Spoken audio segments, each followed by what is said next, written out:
Welcome to Make Pure Thy Heart Devotional Society. How to make the most of your 24 hours. So many of us feel a scarcity of time. We feel rushed, like there's not enough time to do everything, always behind, never feeling like we're doing enough. This problem is called time scarcity, and it's one of the most common stresses in our society. So how do we deal with this?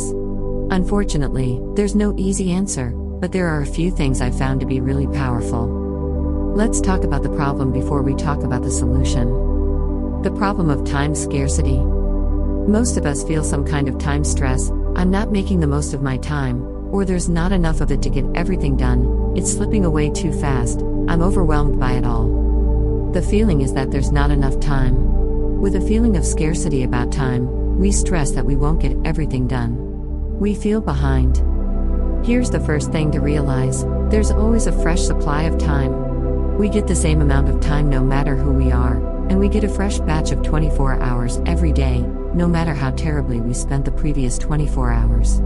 It's a fresh start, over and over, a chance to try something new. Here's the next thing to realize: it doesn't matter how much you get done, doing more doesn't solve the problem of not enough time. I have had fantastically productive days, where I'll get 20 to 30 tasks done with zero procrastination or distractions, and I still feel like I need to do more, and that I wish I had more time. And here's the fourth thing to realize: these hours really are precious.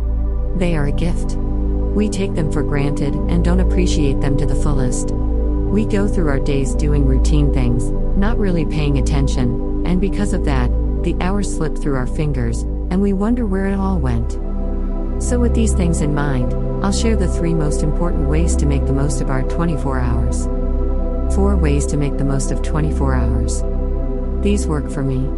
Your mileage might vary widely, but I hope you'll try them out. First, be intentional at the start of each day. With a fresh 24 hours before us, it's easy to just get started in our usual way.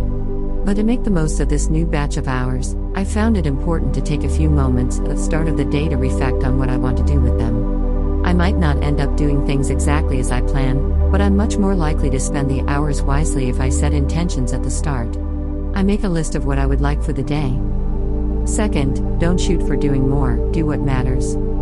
As I said, even doing 30 plus things in a day won't get rid of the time scarcity. In fact, it often makes the stress even worse. Having a list of 30 things to do each day also gives you a feeling of stress and scarcity. So what if you had a list of 3 important things? You've probably heard this advice before, but do you follow it? If you could only put 3 things on the list, you'd choose carefully. By the way, after you do those 3 things, you can still do others, but I wouldn't expect yourself to do all the other things. As you do each of the 3 things on your list, do each thing as if it were the only thing that mattered. Third, create moments of transcendence. Rushing through tasks and chores like we need to get to the next thing only creates an experience of life that blends together in a dull soup. But what if we could elevate the moments of our lives to something special, sacred, alive? What if cooking soup for dinner became a transcendent experience? A moment of transcendence is something each of us has experienced, when we feel incredibly connected to the world around us, when we lose our sense of separate self and feel a part of something bigger. It's that moment when you're at the top of a mountain looking with awe on everything around you, or looking up at the stars, or floating in the ocean, or having your breath taken away by a sunset or field of flowers. We can intentionally create these moments, with practice, in our everyday lives. As you're doing everything on your list, as you're washing the dishes or having a conversation, driving home or eating kale and beans, you can elevate that moment into one of transcendence. Try it. And if you could create multiple moments like this throughout your day, time feels less scarce, and incredibly abundant. This is by far the most important thing on this list. Fourth, reflect with gratitude.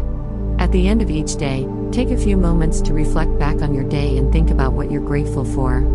Such common advice, I know, but combined with the other things on this list, it's ridiculously powerful. Try it.